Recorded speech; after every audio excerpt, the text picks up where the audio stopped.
2025 শিক্ষাবর্ষ শ্রীরামকৃষ্ণ মানব কল্যাণ তীর্থ কিন্নাহার স্টেশন পাড়া প্রাথমিক বিদ্যালয়ে শ্রেণী শিশু থেকে চতুর্থ একটি প্রাচীনতম স্কুল যা 28 বছর ধরে এলাকার ছাত্রছাত্রীদের শিক্ষাক্ষেত্রে সার্বিক উন্নয়ন করে চলেছে। এখান থেকে শত শত ছেলে মেয়ে তাদের মজবুত ভিত্তি স্থাপন করেছে ও পরবর্তীতে সুন্দর ও সফল জীবন লাভ করেছে।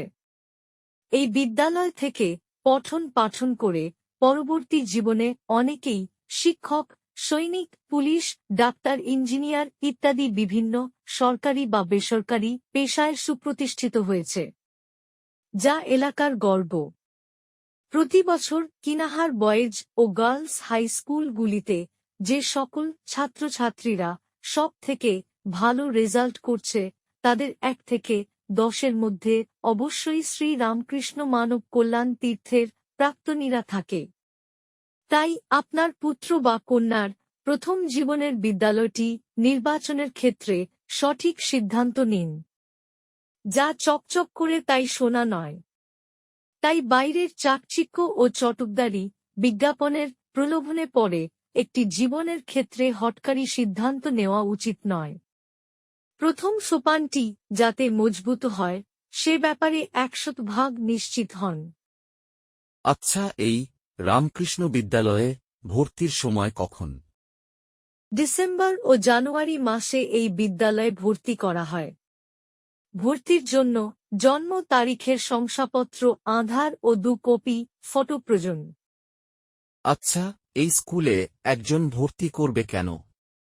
যেহেতু এই বিদ্যালয় শিশুদের সার্বিক শিক্ষাক্ষেত্রে এক সফল বিদ্যালয়। বিদ্যালয়ের বাহ্যিক পরিকাঠামো কেমন? মোটামুটি।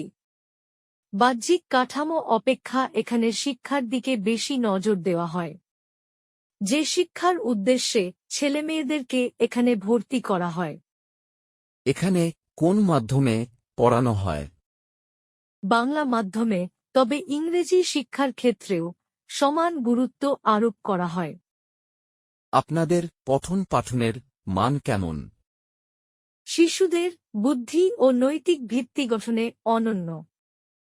আচ্ছা, সার্বিক শিক্ষা বলতে কিসের উপর গুরুত্ব আরোপ করা হয়েছে? পশ্চিমবঙ্গ প্রাথমিক শিক্ষা বিভাগের সঙ্গে সঙ্গতি রেখে এখানে এমন গুণগত মানের পুস্তক নির্বাচন করা হয় যাতে ছাত্রছাত্রীদের সঠিক বুদ্ধির বিকাশ ঘটে। তাছাড়া শৈশব থেকেই তাদের মধ্যে নৈতিক শিক্ষার বিকাশ ঘটিয়ে চরিত্র সুদৃঢ় করা হয়, যাতে সামাজিক অবক্ষয়ের এই সংক্রমণ থেকে নিজেদেরকে রক্ষা করতে পারে।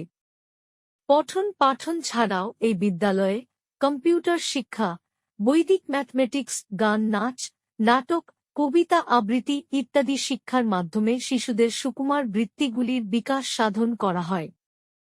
আচ্ছা, অন্যান্য উৎকর্ষতা বৃদ্ধির কোনো পদক্ষেপ নেওয়া হয় নাকি? ছাত্রছাত্রীদের প্রতিযোগিতামূলক পরীক্ষাগুলোর সুনিপুণভাবে গড়ে তুলতে বিদ্যালয়ের উদ্যোগে রাজ্যস্তরে বৃত্তি পরীক্ষা, বিজ্ঞান মঞ্চ, ইংলিশ ট্যালেন্ট, ভারত স্কলার পরীক্ষা এছাড়া জাতীয় স্তরে অলিম্পিয়াডের মতো পরীক্ষায় বসানোর ব্যবস্থা করা হয়। আপনাদের অধিকাংশই তো শিক্ষিকা, তা শিক্ষিকাদের যোগ্যতা কেমন? ওদের বিশেষ যোগ্যতা, ওরা শিশু শিক্ষায় পারদর্শিনী, পরিশ্রমী, মাতৃসুলভা ও মানবিক। শেষ প্রশ্ন, এখানকার ছাত্রছাত্রীদের কোনো বিশেষ বৈশিষ্ট্য মনে রাখার মতো বলে আপনার মনে হয়?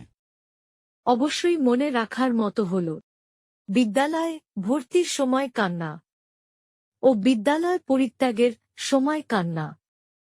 প্রথম কান্নাটি মা ও পরিবারকে ছেড়ে আসার জন্য এবং দ্বিতীয় কান্নাটি মাতৃসমা তাদের বিদ্যালয়কে ছেড়ে চলে যাওয়ার জন্য। নমস্কার।